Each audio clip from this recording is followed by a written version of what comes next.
Good morning, everyone. My name is Pankaj Agarwal, and I work with Optimus.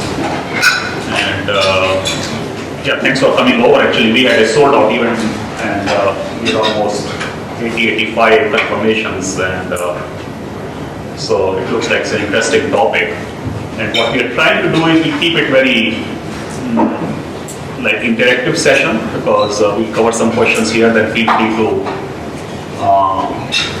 jump in. And the way we have tried to do this presentation today is a little different. Obviously, we'll have a few slides on Optimus, but then many of you might have seen the internet trends, which Mary Meeker's one which comes every year.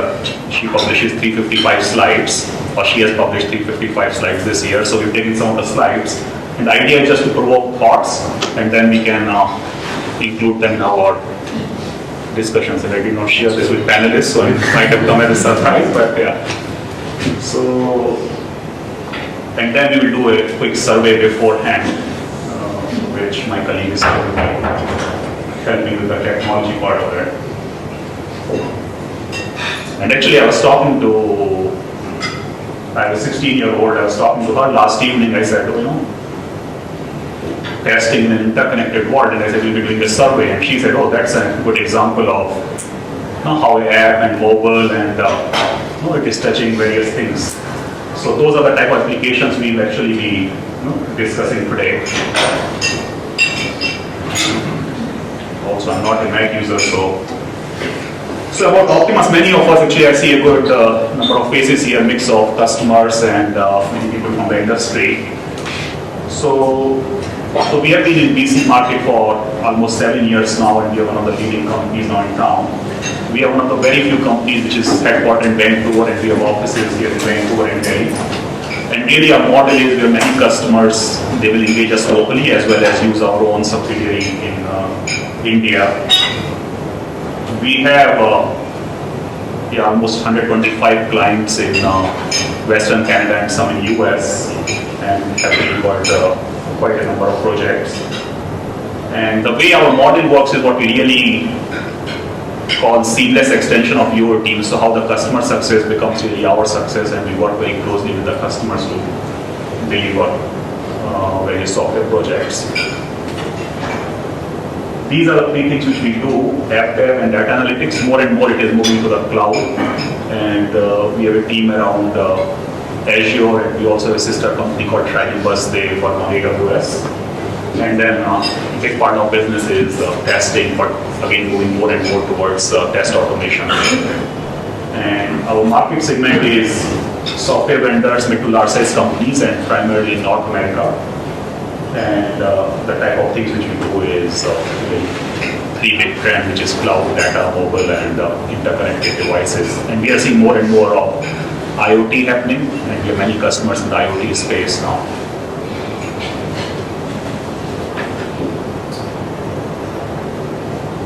Yeah, so this is a slide on testing, the 5 things which we do, and these are the 4 verticals in which most of our customers would be. And we are seeing many more applications where customers are integrating various hardware devices to cloud, and then capturing the data, doing the data analytics, and again even doing some machine learning, etc., and bringing data back. So these are some of our customers. And what we also do is, these are some of the companies in the room, so feel free to interact after the session if you want to meet someone or exchange your ideas, feel free.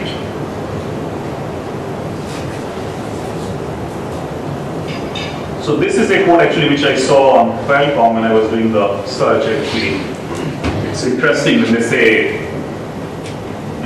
interesting play on this word life, that how lives are changed when people connect, and life is changed when everything is connected. As you know, Qualcomm motto is to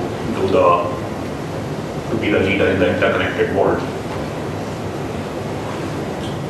So these are some slides I've just picked. I'm not trying to explain to them. The idea is just to provoke certain thoughts, that how one is the public and private cloud, the expanding today is more than what used to be the traditional data center, and we have some people in the room here who are moving in that particular direction. This is another interesting one, is that how what used to be in 2000 and what is in 2017. So this was sorry.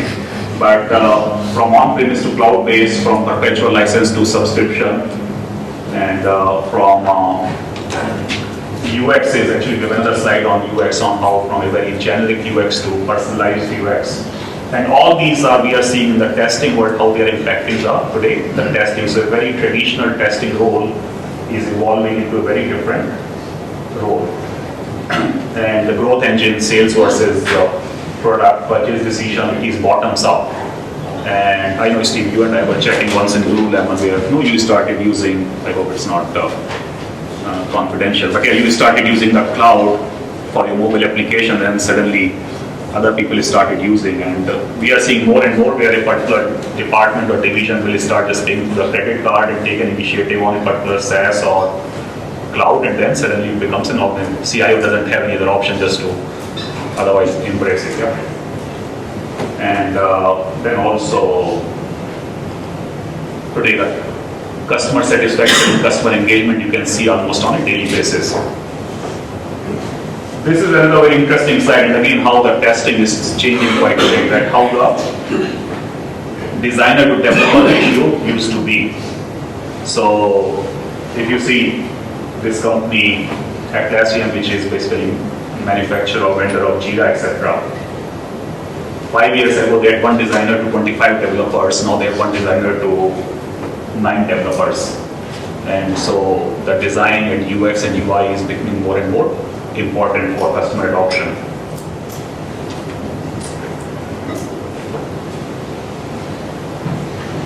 So internet spend, the ad spend now is more than the TV spend. So which is another very interesting thing, that how the buyer behavior is changing.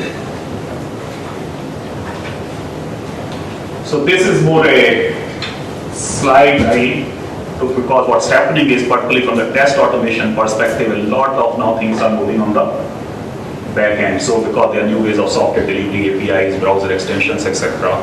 There's also serverless computing coming in, edge computing coming in, where the close to the data collection, whatever you can do there. And obviously containers and microservices, Docker, etc. coming into play. And voice is becoming pretty important. Many of you, would have seen in the cars and all the connected devices, as well as Google Voice now, 70-80% is through the queries through voice.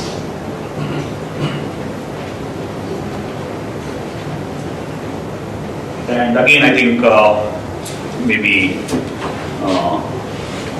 I know Steve's work best because of Lululemon, but maybe Neo also will have some experience there, is how the online and offline experiences, they are coming together to provide a unified user experience, and how again it impacts the testing. That's we'll discuss. And this slide, I used to promote the shoes which I am wearing actually.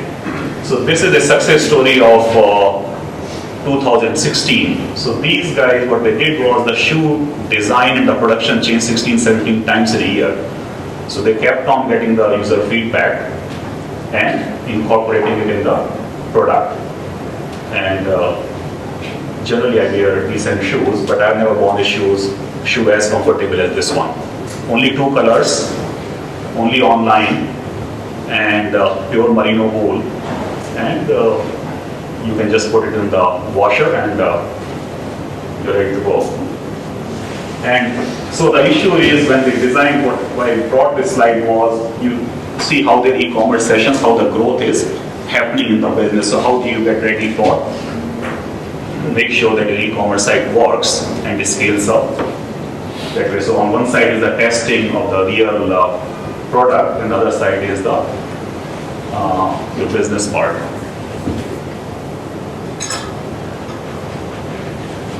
And this is a good example, this is actually the last slide, a good example of how the interconnected world looks like. So today really Amazon is can become more like your desktop, what used to be in the old time. So you can buy professional services, you can subscribe to news, you do a lot of shopping, etc. And it really works. So the interdependencies on some of these different applications is so high and you don't have control on them.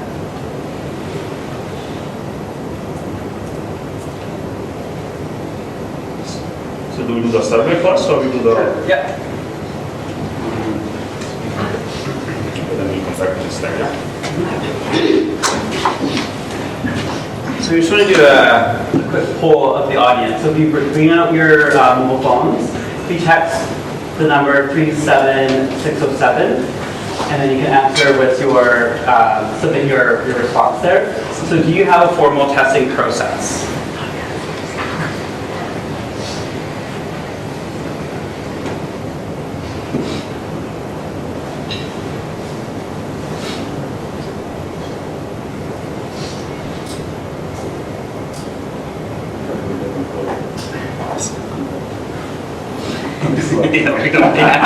That works.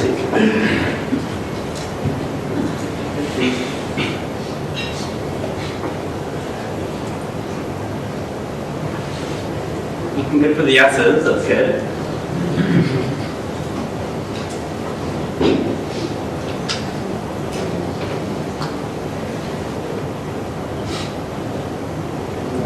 Good work, everyone.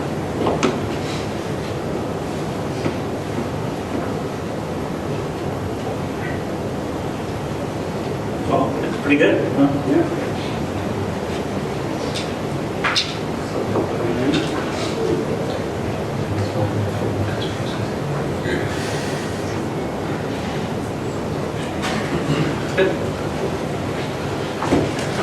And maybe the product is better with 32% than 68%. So how much of your testing is automated?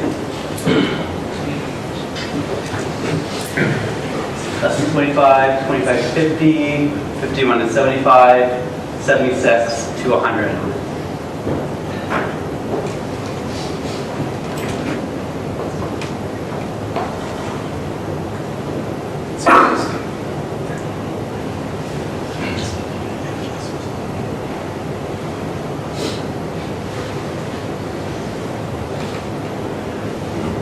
Interesting, 12% on that.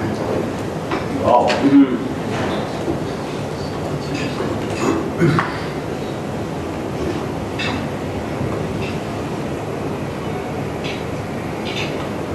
And what is your biggest challenge in testing?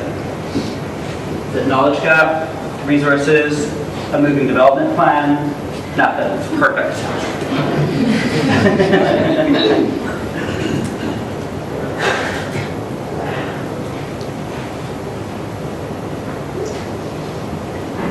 Oh, wow.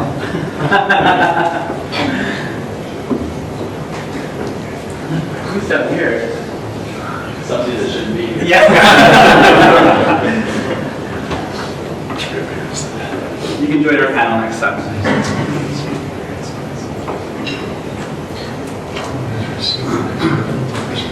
Interesting. Actually, yeah, the results are somewhat what we were thinking that I was surprised to see that 68% are saying that they have a formal testing process, which is pretty good. So, but also, it is the view of test managers, most of them who are in this room, correct? Where development manager may not feel the same way. Yeah.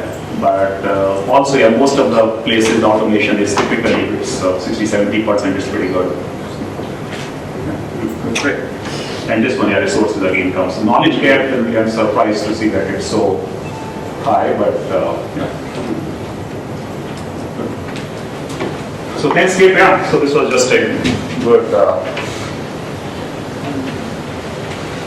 way to see where we are. And so now let me introduce panelists. So we have these two Ashman and this student. We go a long time back, and he has been very active in the QA community in town. And actually, we go a long time back. Yeah. So he was with a cloud company before called Joint, which was acquired, I think, by Dell. Is that correct? Yeah.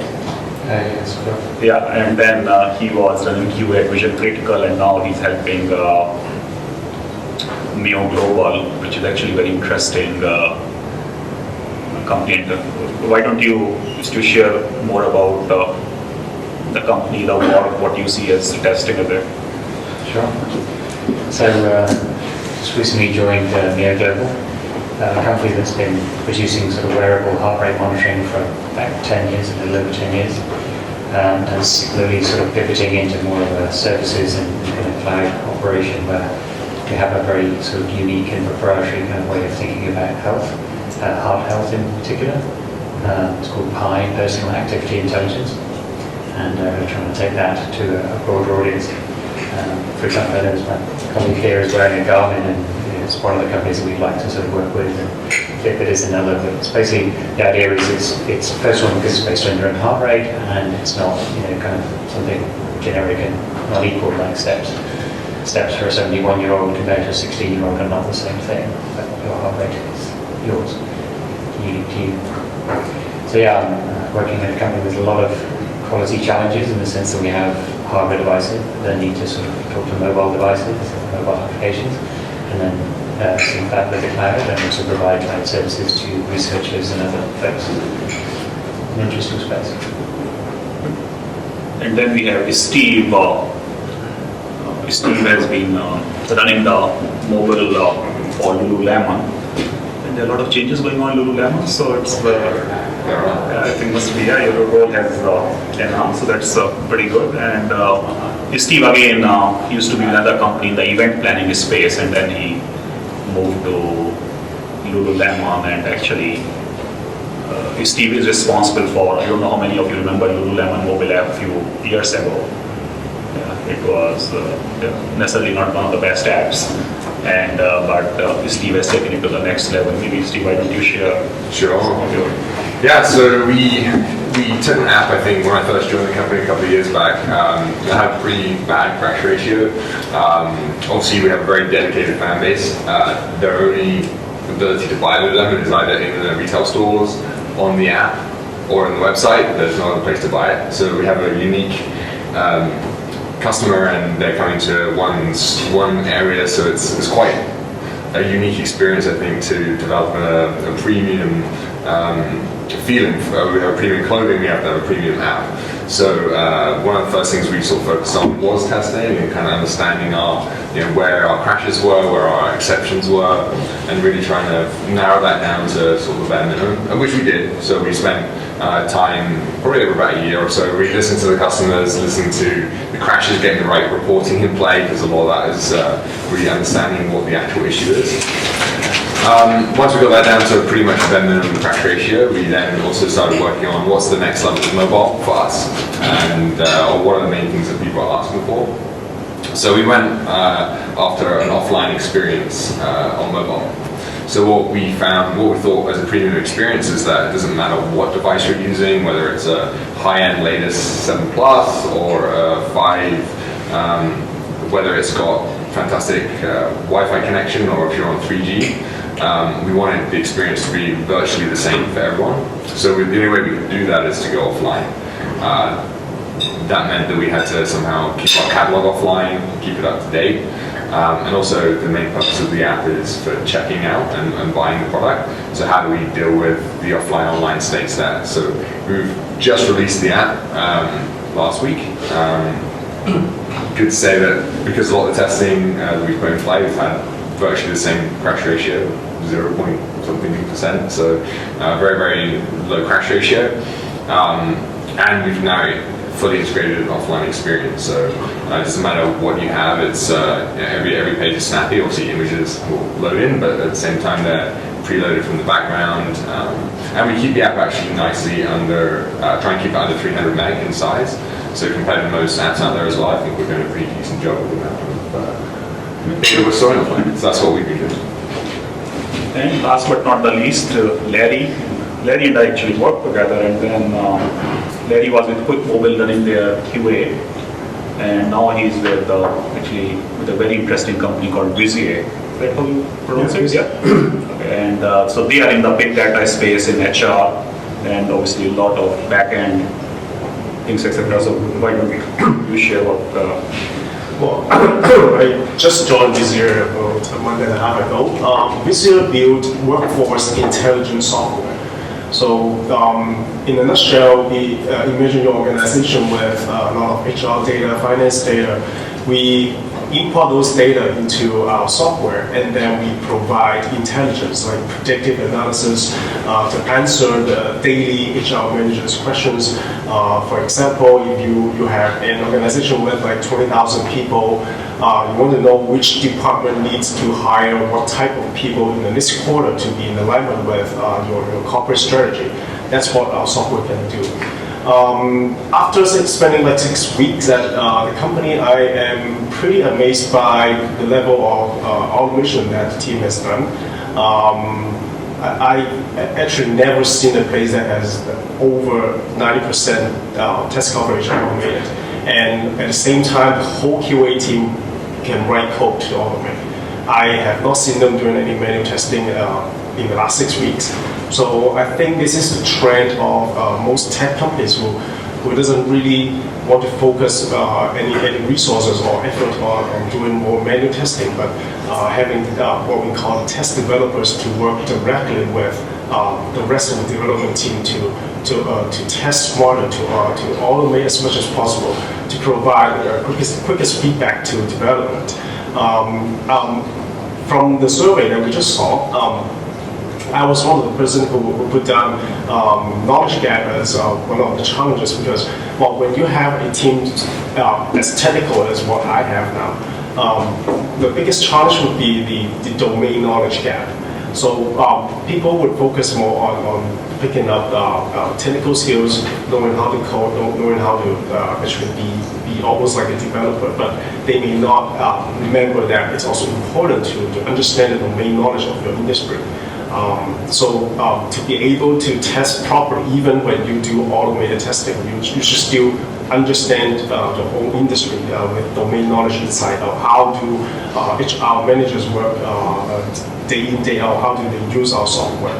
So I think that could potentially be one of the biggest challenges that at least I have to solve for the company that I work for right now. Good, yeah. So any particular questions from the audience, which topics you want to cover? Otherwise, I have a list of what topics we are starting, or I can start with the list, and then if we still have time, we can.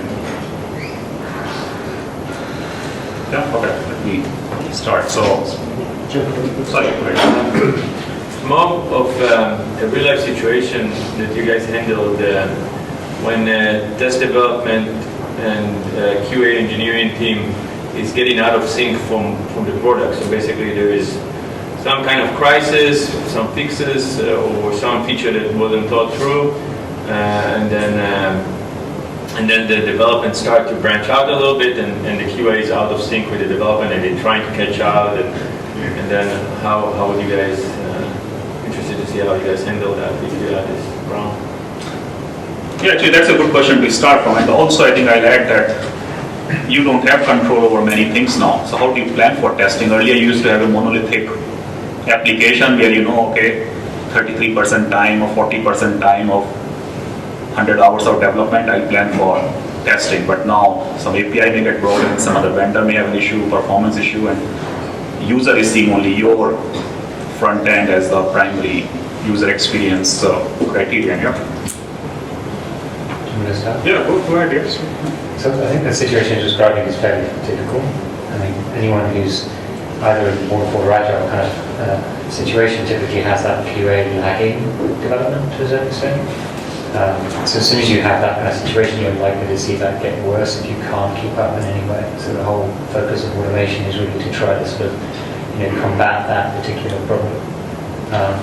But I think the way I tend to approach that is to try to keep the QAs more in lockstep with development, as in they're kind of in at the beginning working alongside the developers, and we try not to allow kind of development to complete, if you like, or to release anything without the QAs being part of that flow rather than lagging that flow. That's the way I try and stop branching. If you get into that situation, there's Like if you go into a new company or a new team or get some problem that creates that branch, you kind of need to effectively do a bit of risk management and sort of say, okay, if we don't test this thing, instead focus our time on getting back into sync, so you allow something to basically go forward, possibly into production with little or no testing, and use that to get yourself back in sync, because it's more important to stay in sync than it is to try and play catch up all the time. Steve, any thoughts? Yeah, certainly, definitely development. Our development is bigger than our QA team, so of course our development team will often get ahead. We are in an agile environment. We are in a sprint environment, so we tend to have a retrospective every Friday to sort of determine where we are with that. And usually it is that QA is behind. We obviously leverage Optimus for our manual testing, which definitely can help us if we are lagging there. But majority of the time, it's just a review at retrospective to say, look, this is where we're at. Maybe the development team, certainly the development team often will throw something over the fence. That's obviously a very typical thing. So we definitely look at like how often things have come back. We definitely empower the QA team to say that every time I test, I'm coming across errors within a few minutes here. So obviously you haven't done enough testing yourself. So that's what we try to encourage. We encourage the development, the QA team to come in and look at code. Obviously all our stuff is open source for them to look at and review changes. So that can really help change that process. And we also have a very stringent pull request process as well with our development team. So our architect can look at that and say that we're lagging in terms of our quality of code, and then that often can help the QA team catch up. And I think, like Stuart was saying, we definitely in a spot where we'll have our QA potentially at the start of the sprint are waiting for development to finish or waiting for that thing, for something to happen. So we'll get them right at the start. They'll maybe setting up the test cases, data environments, that type of thing, ready for the development team. So by that point, when they're actually testing it, they know what they're testing very, very well, so they can get through it quicker. But it's a juggle, and I would say it's just something you've got to talk to the team often. If you're in a waterfall method of 3-month projects, you're going to have problems. So I think even those kind of methods, you need to have regular touch bases to find out what you want. Yeah, I agree on that too, because it's just one of the challenges that you have with both the QA team and the development team, sometimes even with the product managers too. I think you can try to close the gap, but you would almost never be able to avoid having some lag time in communication. I would encourage my team to monitor even closely on the Jira tickets that the developers wrote. Some of them may not make any sense to them. Developers may write Jira tickets to fix some logging issues, which has nothing to do with QA. But if you constantly monitor the same dashboard, all the tickets that people log into. And that also goes back to the knowledge gap that I just mentioned. If all QA and developers have deep domain knowledge of the product, then they know to alert people what we need to test or what dependencies that we have to look after. So that could help us to close the gap a little bit. But I think it would be a constant, almost like a problem that we will try to solve all the time. So maybe I use Fitbit, but so for example, when as a Fitbit user, I try to experience sometimes that it's slow, it doesn't tell the right steps, and that circle keeps on moving, etc. So if you are say Mio or if you are Fitbit, and same thing happens in Uber. For example, I was in India last week, same issue that sometimes the Google Map is like maybe a kilometer behind where the car is. So if you are a Uber or a Mio Global or Fitbit, how do you make sure that user experience, because you don't have a control over some of those things, yeah? Yeah, that's a really good point. And in our sort of modern IoT kind of world, that is an increasing concern, right? That we have an expectation that everything is very instantaneous and always connected, and it isn't. In the real world, it really isn't. There's kind of two things to that. One is kind of a design and architecture that needs to recognise that the real world isn't that perfect condition lab environment type thing when you're testing. So you do need to sort of design an architectural solution so it can be somewhat forgiving, or at least give good user feedback when things aren't going to be as accurate or as kind of timely as expected. And the other thing is just real testing, like real world testing is super important. Because you can have the best theories and the best kind of design in the world, and then you take it out into the real world and stuff happens that you don't expect. Sometimes it's an Amazon service going offline for unknown reasons. Sometimes it's you losing network connectivity, or you relying on cellular, and that's spotty at the best of times. That's still in the wrong world.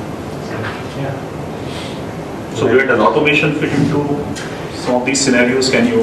You can definitely do something with automation. I mean, you can do some automated testing that's focusing on that. Obviously, you've got the functional aspects of like how am I going to handle it if that service that I'm relying on isn't available.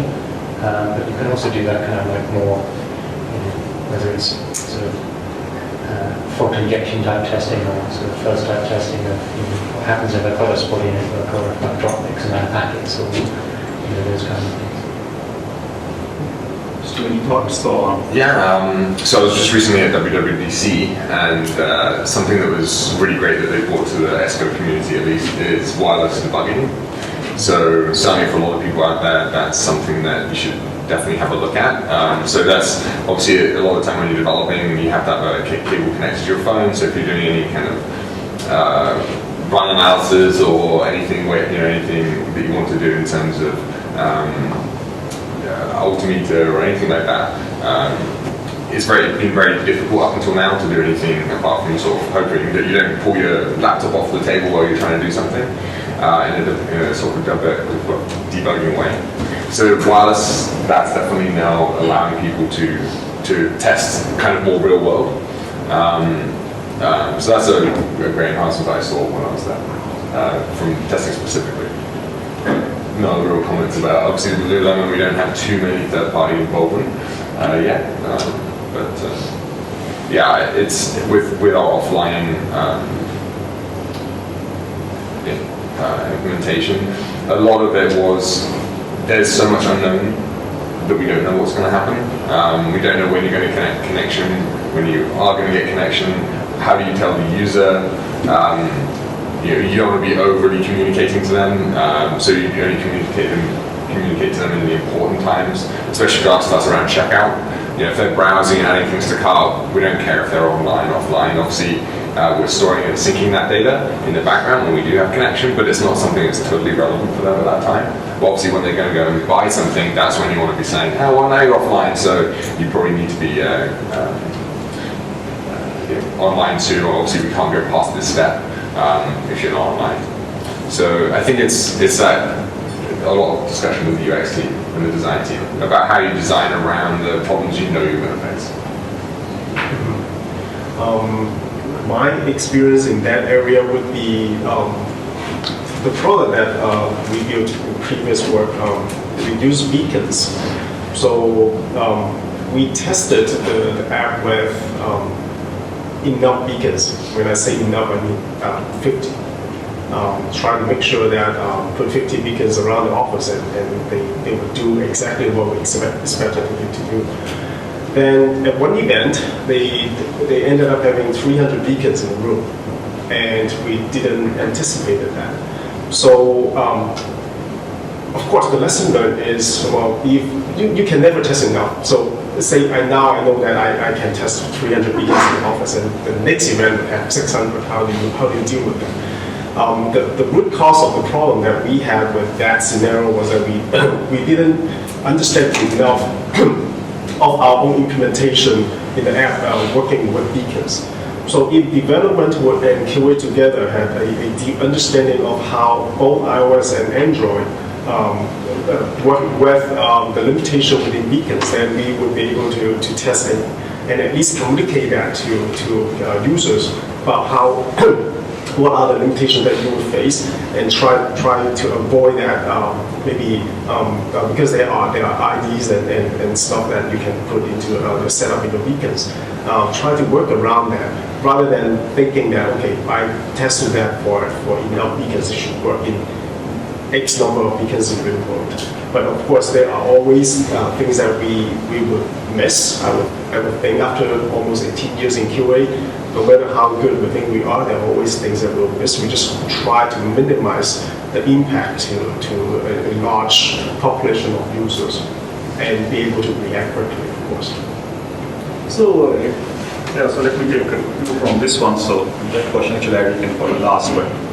So just a very counter-intuitive thought. So do users today have a higher tolerance? Everybody says users have a lower tolerance. I think users are happy to live in this, whatever we say, agile world, and they say, okay, let me try again after a day or two, so that you keep on collecting user feedback and just fix it. I think that very much depends on your space. Like if you're in a very competitive space, then their tolerance is going to be low because they can choose a competitor. I mean, in the mobile app world, that's a particularly sort of high turnover kind of ratio. Like if they try to download your app and within seconds can't figure out how to use it or get some value out of it. But like your business, correct? Once I bought a hardware device, right. There's a commitment there. To that. So yeah, it does depend on your space, and I think particularly so as you get into more sort of hardware or even the kind of IoT side of things.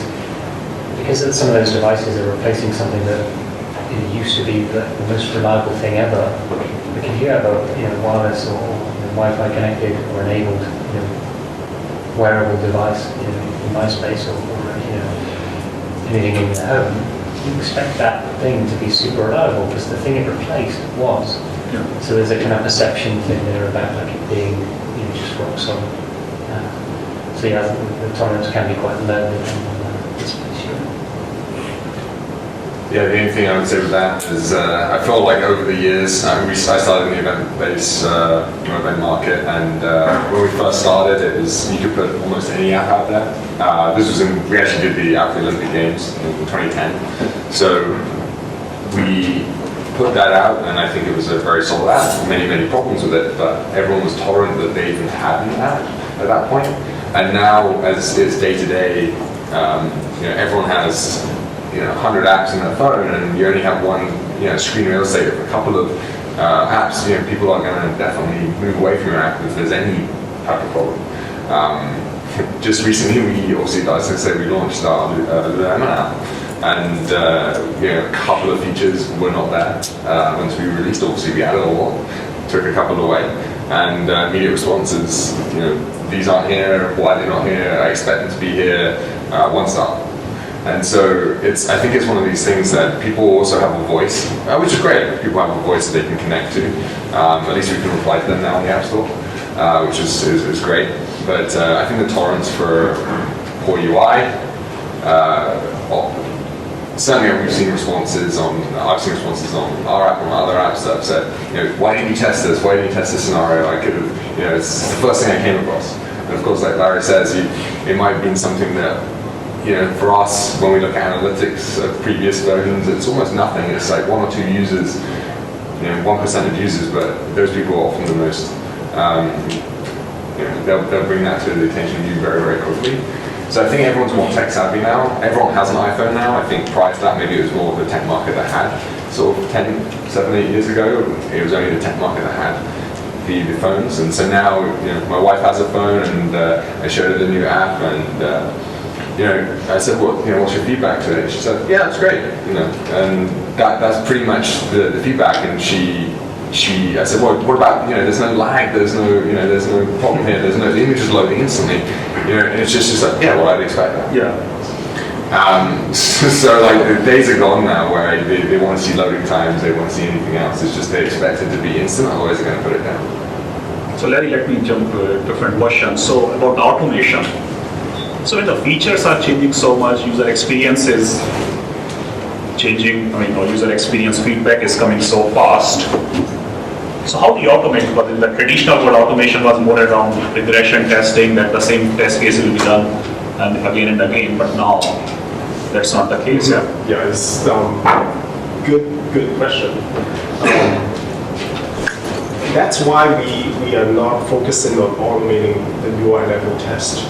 There are so many levels that we can automate test on. There are, of course, from development, they automate their own unit test. And then integration tests, which can be done by either the test team or the dev team. And then there are the REST endpoint tests that we can do. And the last layer would be the UI one. Of course, if you go back to old school QA, it's the pyramid. You do a large base of unit tests and then move up to the pyramid. UI should be at the very tip of it. We should not focus, even from manual testing perspective, we should not be focusing a lot on the UI menu clicking and doing things like that. So if we consider ourselves like a group of QA folks here, that we are now full stack testers, not to work with a full stack developer, then we should be able to test at every stack of the way and not to worry too much or focusing too much effort on the UI piece until very end of it. Because we all know that either updating your test plan or automating test cases at the UI level have a lot of changes along the way. You end up having a lot of maintenance overhead over time, and you're playing a catch-up game most of the time with your QA team if you're focusing on the UI test. So I think it makes more sense that we test more at every single step or the layer of your software and try to minimize the UI piece until very end, almost treat it as an acceptance test that users would do. So if you know your user, you know the 80 or 90% of the use cases that they would do, or back to our user tolerance question. So you know the top 10 things that the user would worry about or would stop using your software, then you use those 10% of test cases to test on the UI or automate the UI. Any thoughts, Stu or Steve? Very similar thoughts, really. I mean, testing at all levels is, following the pyramid kind of idea is definitely the way to go. It gets kind of interesting. I'm challenged right now with the idea of how I test a hardware device in the same sort of fashion. It's not quite so simple, but it's still the same sort of principles of separation of concerns. I try to isolate the areas of code so you can test them individually. That lends itself to automation as well. And just build your software in layers, design them in layers. So let's build a scenario here. So if we have a, say, Lululemon app or Busy app or New Global, and you have like 20, 30 different systems you are talking to through APIs, etc. So where do you start? Contracts. Yeah, and then that's a very easy thing to say too. Even at Lululemon, where we own everything effectively through our entire stack, we have many different departments that we're working with, and over many years of development and quick growth, there's been many technical debt pieces in the systems, as I'm sure with almost any company. And I think as we move to a more services-oriented architecture everywhere, the contract between the two services is the most important thing. And having a good test suite there is a lifesaver in many instances. We're often, if something changes way down deep in the system and your test team's asked to just retest or regress your app because they changed something and they don't really know the impact of what they changed, that's a problem. And for sure it exists where we are, and it certainly exists for me. And it's just something it's very difficult to break up because you've had 5 to 10 years of development and testing there, and you're in multiple subsystems and everyone's responsible for different things and has different priorities. And I think, as we said before, the client, if you're the client, you're the one that sees the impact of all of that. The lower down systems don't necessarily see the impact of that as much. So I think there's an education piece there as well, to see, some people don't realize the extent of how many users are actually looking at things and the impact of that changes.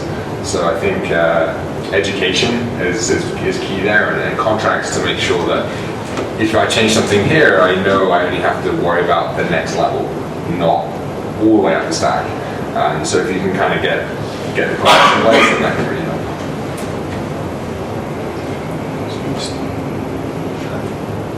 Take it with word on that. That's what it's saying. It's the consumer-driven contract model, or depending if you have two-way contracts, it's complicated. It is that have automation of those interface layers, and then make sure that you know if something changes, you invite people changing, fixing sometimes what they changed for lower down deeper into your ecosystem things are broken. Internally, of course, I echo with Steve and Stu too. That it's the only way to guarantee that we'll be testing enough when we know all our subsystems contracts between each other. Now, I think your question would be more directed to what if we work with third-party APIs? Say, if my software is working with Twitter's API, Dropbox, or even Google's, what if they change something? How do we make sure that we know ahead of time? We have enough the cycles to test before the change is live. But a lot of times they don't notify us when you're relying on third-party APIs. It's quite a challenging scenario when you rely on third-party APIs and there's no real contract between you and your partner. So public APIs, you don't have a contract. Of course, if you have a partnership with another company which they supply you with their own APIs, of course, you work with their team and make sure that proper communication channel is in place. So when we need something fixed or they are changing the APIs, then we would have enough time, lead time to test that. But public APIs, it's a very difficult situation to tackle. And of course, if you have your team to keep monitoring, say, public APIs changes, updates, then of course we can act on it before it happens. But we're all busy. Everyone is busy. And we can't just assign someone to monitor that. So we almost run into a situation that, okay, when it happens, we react faster. We just fix it. Lars, you have any thoughts? Lars is in the boot suite, so you guys have a huge, so you talk to Yeah, a lot of this resonates a lot.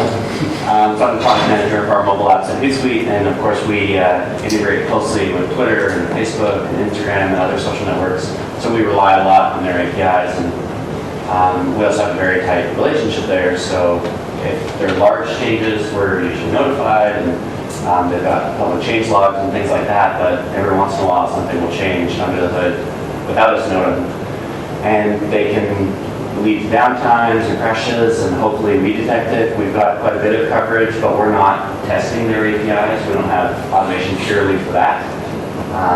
But we will have like internal alerts if something is drastically wrong, and we try to hear it before we hear it from our customers, and then escalate quickly with them. But those contracts in place and our own testing really helps catch it as quick as possible. But it is inevitable that sometimes things change.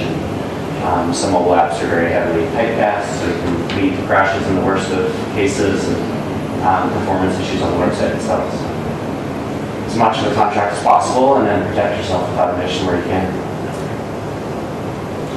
So why don't we quickly move to security? And actually, you guys might have read this Uber. Last few days, there were a lot of changes, and what happened was also that medical records of an employee in India, one of the top guys got access to. So I don't know whether he got through the software channel or through whatever. But the question is, in my mind, is when you're talking to so many different pieces, how do you make sure that you have one consistent security framework and policy for the users and for your internal team? Because that security breach can kill the company. Yeah. And you guys have a lot of personal data. Yeah. Perform, yeah. And Lululemon has a lot of it. Yeah. You have all the. It's an awful lot of people have an awful lot of information on all of this. the problem is always it's a chain. The whole security thing is it's a chain, and it's only as strong as the weakest link. So whenever you're sort of using third-party services or public API type services, you're entering into a chain that you don't really have necessarily any real trust in. So typically the way this is handled, traditionally the way this is handled is through kind of compliance mechanisms. If you'll sort of say, okay, I want to use this particular service from Amazon, is that HIPAA compliant, or is that health-focused security, HIPAA compliant type container or data center or any of those kind of things. So you can use certain things to sort of make choices about how you deal with that kind of security chain, but inevitably there's going to be weak links in that, and you can't safeguard against it all. Typically the weakest link, of course, is humans, but systems do. And also who determines, because I mean, the next generation, like my 16-year-old, they have a very different definition of privacy and security than our generation has. So maybe some of those personal records are not as important as we think they are.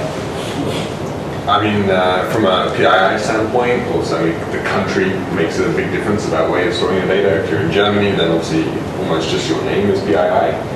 Whereas if you're in the States, then there's a combination of keys that make your PII. I can't really speak too much about security from the Luna perspective, but what I can say is, like, from a mobile app perspective, we had many concerns about having offline, and like, what are we storing? What are we storing offline? How are we doing that? And so we made sure that basically any non-transactional data is stored offline, so products, catalogs, those types of things. But anything from a personal perspective or anything from a transactional perspective is purely over connection, and so nothing is stored on your device. So that's kind of how we, from a mobile perspective, I've dealt with security, is that basically I've handed it off down the layers where hopefully they're also dealing with that as well. Which is obviously the case with Lulu. We have a security team in play, and they deal with that. I think the other one is when we bring in vendors, especially from a mobile app perspective. There's lots of SDKs that you want to throw on there, especially if marketing want to deal with various different things. So I think we have a very stringent legal team. In fact, we've been told many times that we're more stringent than the banks. So I think that's nice when I hear that our security team is at that standard, and it does take a long time. We don't just throw the latest and greatest SDK in the app, and we have proper legal representation there. So obviously it's a little bit easier at Lululemon to have that, and if you're a small startup, then I think you just got to be very careful about where you store the data, and it is your responsibility about people's personal data. As much as I think when you're a startup, you're like, I'll deal with that later. I think that's probably the wrong approach. Any thoughts? This year deals with HR data, and now that I learned that HR data is one of the most sensitive and privacy-sensitive data on Earth, I remember I had to go through some kind of enhanced background check to be able to work on the project. It becomes out of QA's real to ensure security and privacy, I believe, because we do have an InfoSec team to look after that, and they engaged with very reputable third-party security expert and people in the industry to try to do pen testing and do audit about how we put our data at rest, how we put our data in transit, and all that. It's really hard for QA to test that or ensure that because we have so much on our plate already, and we don't have the expertise with various compliance issues and things like that. So but then of course there are basics. So basic, I mean, like if you build a mobile app, of course all the data should be encrypted on the device. And if you store data in the database somewhere, of course they should be encrypted. Those things I think we can still ensure as QA. But a bigger picture about privacy and security, I don't think QA can handle that anymore these days. So my last question is on performance. So is performance even an issue anymore with cloud and also the cost of storage and processing and everything? So going down almost every week or every month. So why do we need to still worry about it? So one is for your own application we need to worry, but how do you take care of other constraints of other applications? Yeah. I think it's still important. I think the landscape's changed quite a bit.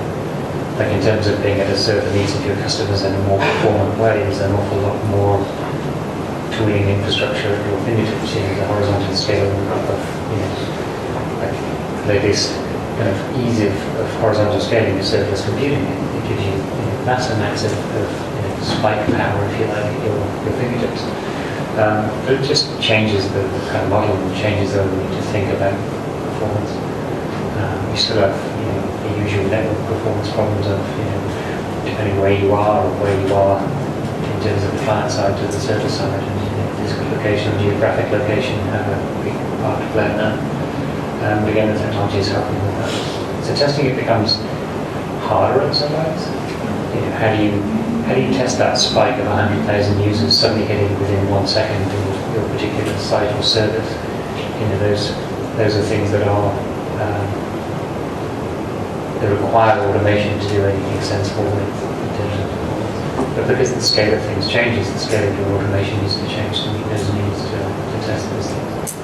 And similar to security, I think it becomes more of a specialty for QA, where you have to have some experience in thinking and certain skills to be able to sort of really do a good job in that area. Yeah, from a mobile perspective, obviously, like I said, the new update that we had was really focused on performance, and we knew we didn't have the ability to control that everyone's on Wi-Fi while they're using the app. So I think based on that, we came with a solution to that. I think it took a while for us to convince most of the team that this was something, well, everyone has Wi-Fi these days, everyone has, even LTE is fast, it's fine.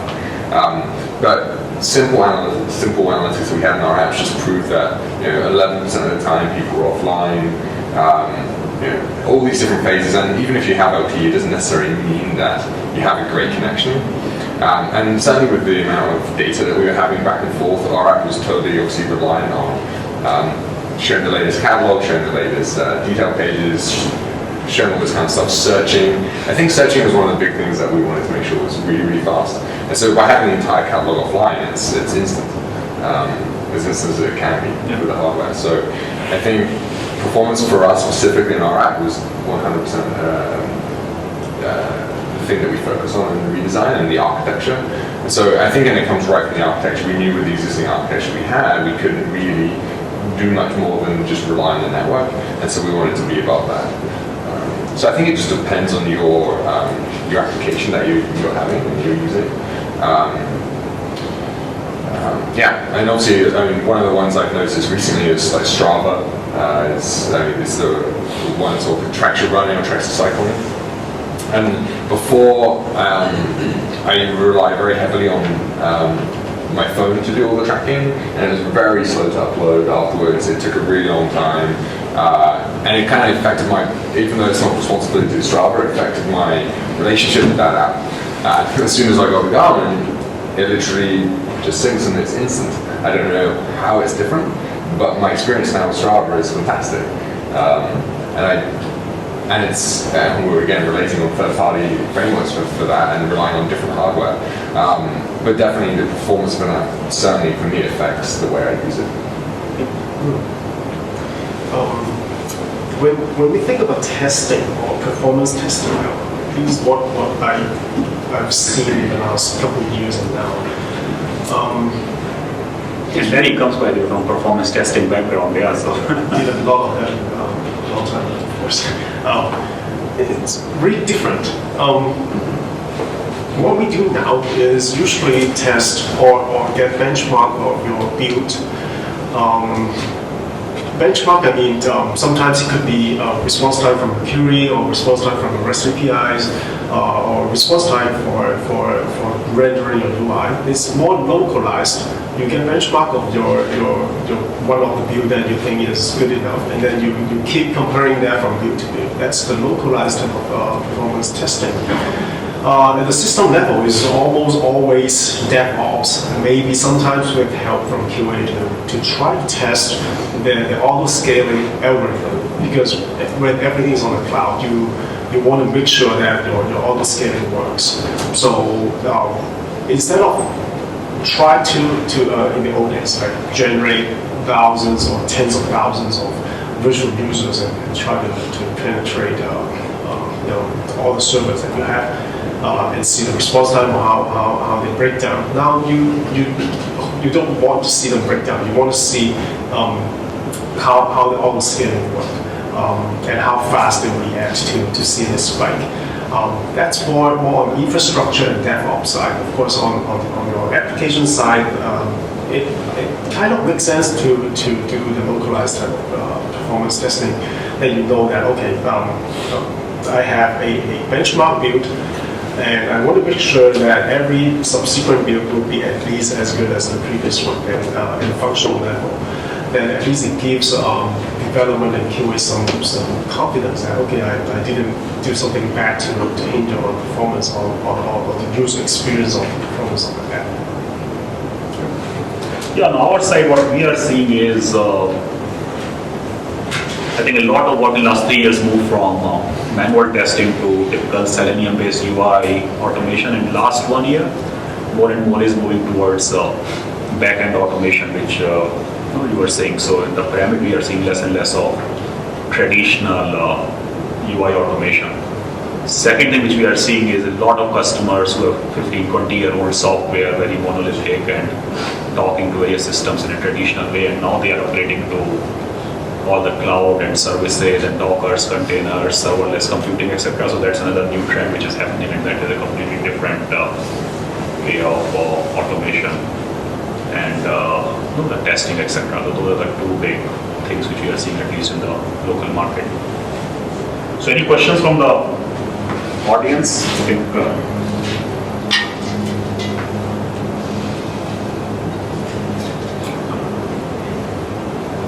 Eric. Actually, yeah, I had one. So we talked about it a little bit about like the testing pyramid, and Steve made a good point about a user opens the app and if the UI is like, well, it's got to be good, right?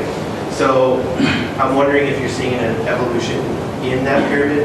Like I'm finding it becoming a rectangle where you have to have your unit test, you have to have your integration test, and I'm finding more and more that UI matters quite a bit more, especially in offline state, where you're not necessarily relying on those interconnected services where everything's being computed on the hardware and UI actions are happening there. So, like, do you see that evolving at all, becoming more important? Well, from my perspective, we have a couple of people that are focused on UI automation specifically. So we're quite a UI-driven app in the way that it functions. So we use Appium to be cross-functional. We use a BDD approach, variable-driven development approach. So the tests are written in plain English. It allows us a lot of coverage across the two apps. That is definitely saving us a lot. It's obviously runs every night or whenever on demand, and it's also I think it's important to have a process of the entire development process. So it's we have pull requests for developers to make sure the code is at a good level. We have at that point, just actually before the pull request, we actually have the product owner to look at the code that the developers written, and the designers, they do a quick mini UAT just to make sure that what everyone expected was there. Just saves time. We don't want it to go through a pull request and testing, and then someone sees the UI and says, "Oh, this is not what I want." So it's like we've done that through just iteration. Through every 2 weeks, we have a retrospective. The entire team is there.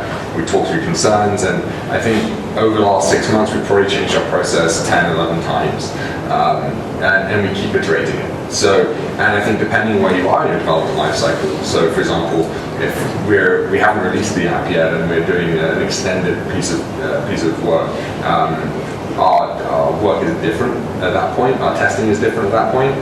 And when we're now in a more iterative state, releasing often, everything changes again. So you rely on automation at different stages, and I think you rely on manual testing at different stages as well. When there's a brand new functionality like Apple Pay, for example, that came out, there's no automated tests to help you through that. You have to fully understand that. I think that goes with that deep understanding of each feature. Everyone has to understand it. Otherwise, especially with Apple Pay, because it was so new for a lot of people how it integrated and how it worked, there was mistakes that I made because just people didn't know how it worked.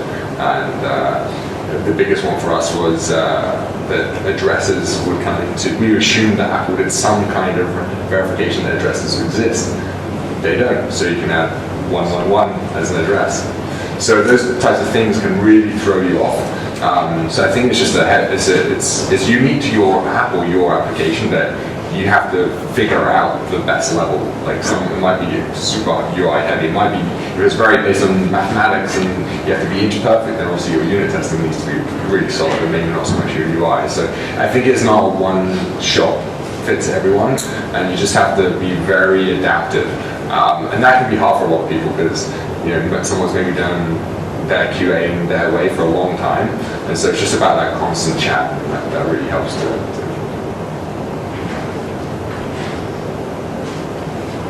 A question about the concept of graceful degradation of functionality that we used to really take advantage of when we still use like IE 6, 7, like all that stuff. Right now, it's not really an issue so much considering how much Chrome Firefox is over and how much IE product. That's on the website. On the mobile side of things, right now we have iOS, they're fairly up to date, but on the Android, there is a lot of lag down there in terms of updates of the OS. What is your take on that, and the contrast that the graceful degradation concept in today's world to, let's say, we have a set of use cases, we take a stance on it and just say, this is what we support, period. There's just a clip, on the sides of it, and that's it. We don't support anything past it. Heavens look at me. I think like everything else, there's a kind of fuzzy answer to that. You have to have some element of clip because you just can't support everything. In the mobile space, particularly in Android, there's such variability, you just can't possibly sort of try to support everything. But equally, you don't want to build too much complexity into your app or your service or whatever it is to try to know too much about its own environment and make choices.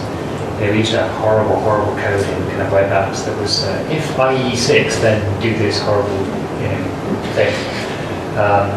So I think you want to avoid that as much as possible. So, restricting what you say you support and kind of testing against standards. And it kind of comes back to that kind of contract idea as well of, if you're interacting with an underlying OS in a very predictable way, maybe least common denominator kind of way, then you can to be standard across all that. Just try to avoid variability and test where you can't, obviously.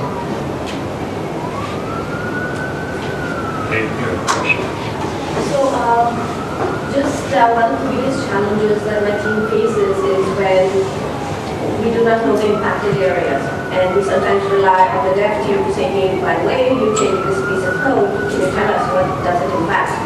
For newer systems, yes, we do get a response back and we know exactly what we're changing, but it's more challenging if we're dealing with legacy systems wherein the developer who worked on the code is no longer with the company. So in order to mitigate the risk, we have adopted the model of dedicated QAs where we kind of train them as product specialists, so you know the product, even if there's a change, stored procedure update, you know exactly what to do.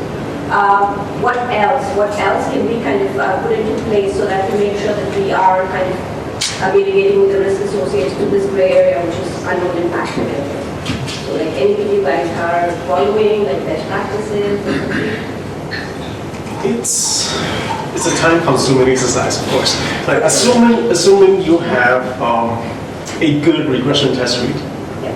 So if there's an area that more legacy code, which nobody really knows what it does, Of course, we will hope that your regression test will cover that, which would unsurface any uncertainties that the impact would be done from changing some legacy code. Again, like running regression tests could potentially be an expensive exercise because it's long, it's time consuming, you may not have that automated.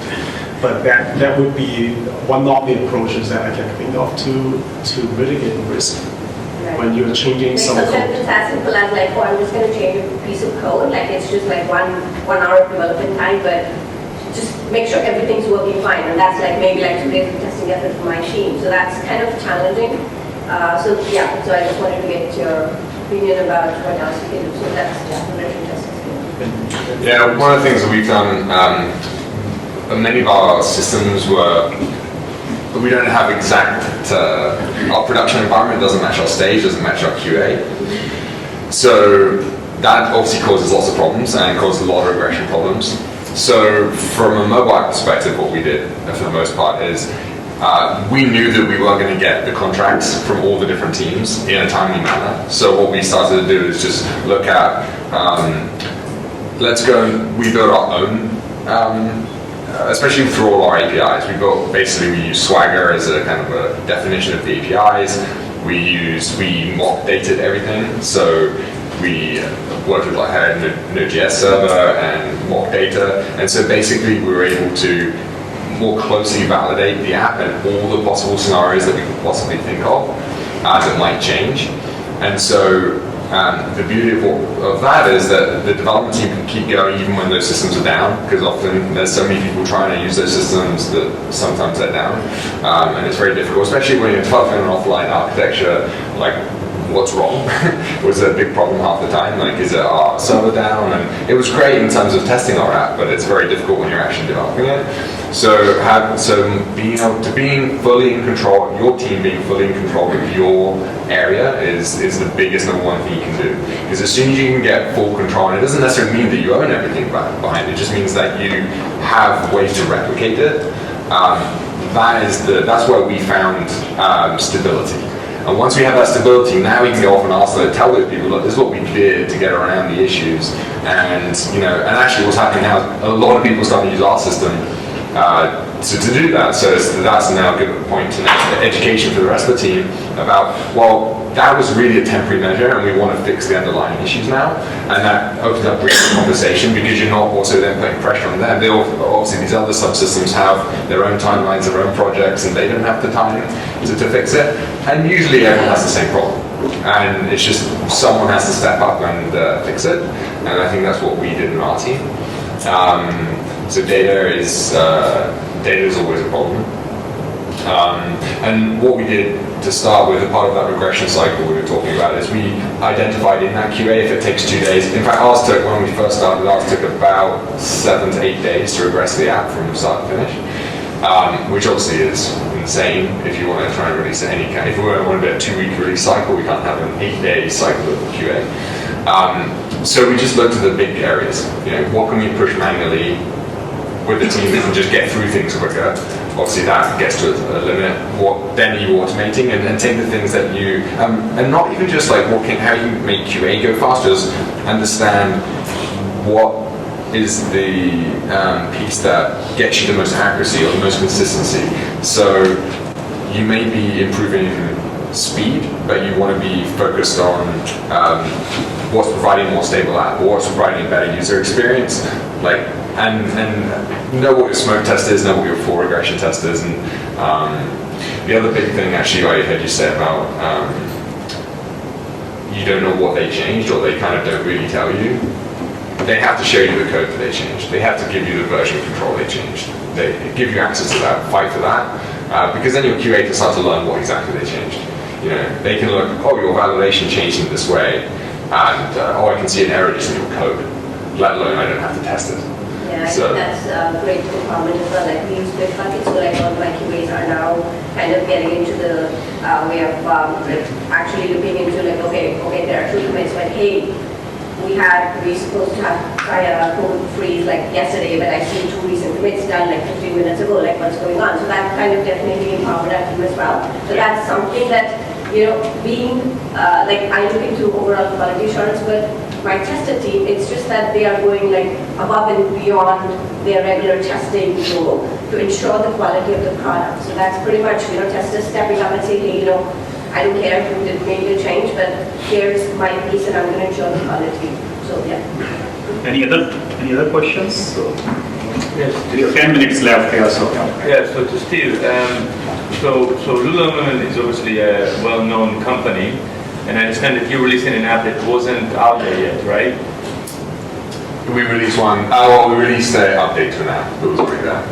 Oh, you're releasing an update to your store, but you're not releasing a full different app, not adding an app.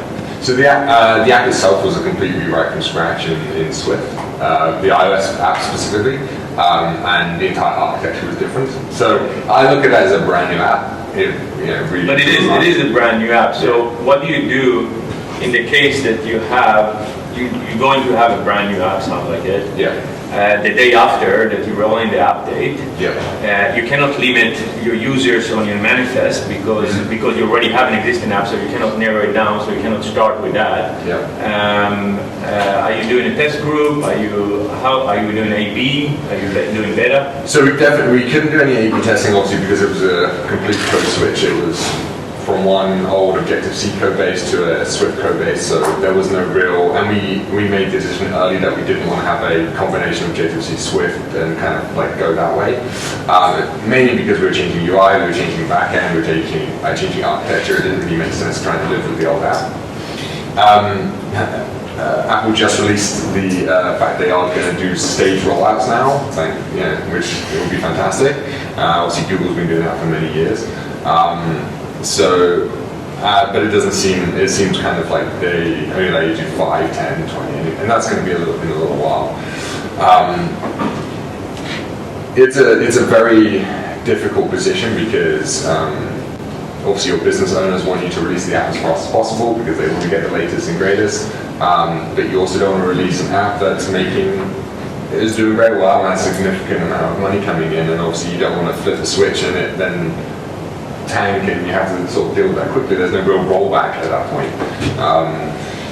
So yeah, we had significant testing with the Optimus team, we had significant testing with our internal teams, but I think you just get to the point where you have to feel confident. Our dev team felt confident, our QA team felt confident, our automation looked good, and we just went there, and hopefully that at the moment it's something that's very difficult to kind of, you can't reliably reach. Obviously, we immediately went to like 150,000 users in the first day. So you can't, it's very difficult to, and we have maybe a test pool of 30 max. So it's very difficult to really know all the environments, all the different things. I think you just have to, in your architecture and the way you plan stuff out, both testing and development, you just have to assume the worst. And how do you recover from that worst scenario? And with offline, it gave us every scenario possible that could happen.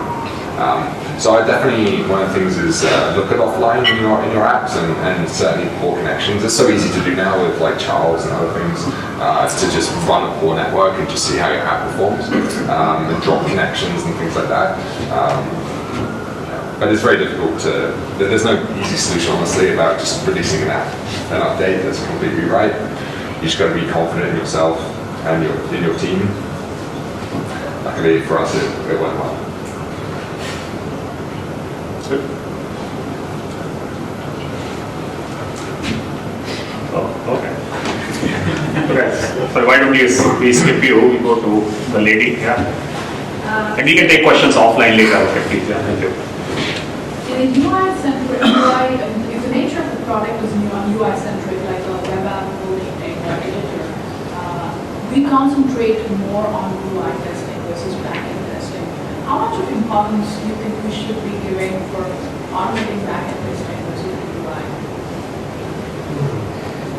I think, well, back to Steve's comment, like depending on the line of business you do, if your application is more a UI-centric application, then of course there are not as much back-end that you can do.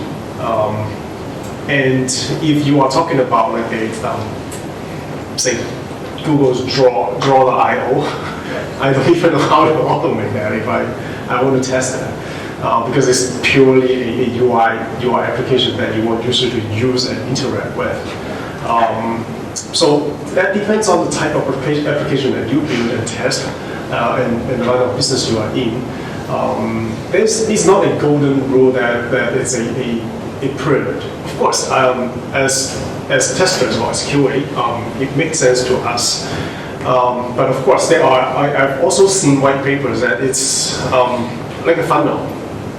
So you start at the bottom, you trim a little bit at the integration piece, and then you grow bigger again to do UI. So it really, there's no one solution to fit all. Yeah, Since our product is UI-based, like just like how you said, like it's more editor-based and like test manual. We're doing a lot of manual testing versus automation testing. So I'm just trying to see if you guys have any ideas to automate a UI-based thing, like more just drag and drop type of thing. So that's what I'm testing. So is there any tools out there that you would recommend for products like that? It really depends on how it's architected and implemented. Like I think commonly when we think of sort of front-end and back-end, we think of communication back to a server. Well, a lot of apps, I mean, Larry mentioned Draw.io, a lot of apps are really actually living in the client side now. And then that's also true, from the mobile side. Like you may think of it as being UI, but actually what it is it's code behind, kind of some representation there. So you can do a lot of automation on that client-side code without actually needing to drive through the UI, because essentially your UI is either communicating, with a kind of an internal client-side service or multiple services within your client side. So you can still understand the architecture and actually approach automation from that point of view. But it does require you to be more sort of white box in your approach to understand. Yeah, I was kind of curious if you guys are continuously integrating. If you're fitting any kind of testing in except for integration testing and what you're publishing for that. Yeah, so part of the confidence level of releasing the app, our build process is fully integrated. So we actually have scripts. As soon as our builds are created, we run scripts, security scripts that just check that any particular we abide by the OWASP top 10. So we have tests for every single piece in there. We run against those automate those mocked data scripts as well to make sure that nothing's changed. So we didn't actually focus too much on unit testing. We focused on integration as our key. We found with our previous app we focused on unit testing, and we quickly it's very difficult to maintain for our teams. So we focused on integration there. So that would run against that. We'd also then run against our stage or live server at that point. So it's quite the build process actually takes quite a bit of time now. We have it set up on a separate machine on Jenkins and all the various different things that are working there. But we found that saved us a lot in terms of catching things really early. So yeah, our entire build process is all the testing is integrated as much as possible. Our security testing is integrated. Testing stage, mocked and live is integrated. And outside of build, sending PRs straight through to production, do you guys do that kind of thing? Our web teams do. So obviously with mobile app, it's not, you can't just release it whenever you want to. Wait for Apple to let you go, or Google to let you go. But yeah, our web teams are, some of our web teams are focused, especially in AWS, have a fully integrated CI deployment process. And that's tricky because it's taken a while for us to convince other people that that's an okay process to do. Before it's very much there had to be meetings, change delivery boards, all these different things just to make sure that you can go out. And we just proved through testing and analytics and automation and test results that we haven't changed since we last moved out. So. Can we take one last question, and maybe your question, if you don't mind, can we take offline, please? Yeah. Pretty much. Okay, thank you. Oh, okay. Yeah, so we saw a slide about the ratio between the designers and developers and how they're changing. So what is kind of like the advice ratio of like developers and QAs for a team like that has to catch up a lot of automation? I don't know. It's a very common question. There is no cookie cutter answer to that. It really is it depends. If you're talking about sort of going into a situation where you need to catch up on that automation, you probably need to sort of effectively have some flexible amount of resource that you can spike up at the beginning to sort of get over that particular hill. Also, I think it's overall budget issue. So whatever you have, just put them in the bucket of hours and then take the high priority test cases or which have the most impact, automate them first. That's really. I would say invest in someone that knows automation. If you're starting out in automation, don't just try and learn it. The first thing we did is brought in people that had 2 or 3 years experience and had already gone through their pitfalls. That accelerated our straight to 2 years in terms of our automation speed. So that's probably one that you can't just learn. I think there's too many pitfalls there.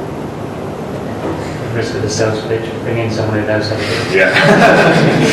Okay guys, thanks, So thanks a lot, great session, and we have food, coffee, and so feel free to network and learn from each other. And so this is a book which came out very recently. I don't know whether you guys have heard of this. Thank You for Being Late. This is by the same guy, Thomas Friedman, who wrote a very famous book called World is Flat. It's pretty good and it has a lot of concepts on interconnected world and how so it says an optimist's guide to thriving in the age of accelerations. But it's pretty interesting. He has interviewed a lot of people from, as you know, GE now has a separate company, or actually they have a big office here in Bangalore, also GE Digital. So how they are collecting data and how they are using that data, etc. So it's a fascinating book. I just finished it, and so I thought this was better than a bottle of wine in the morning. Yeah. Okay. So thanks a lot, Larry. Appreciate it. Thank you.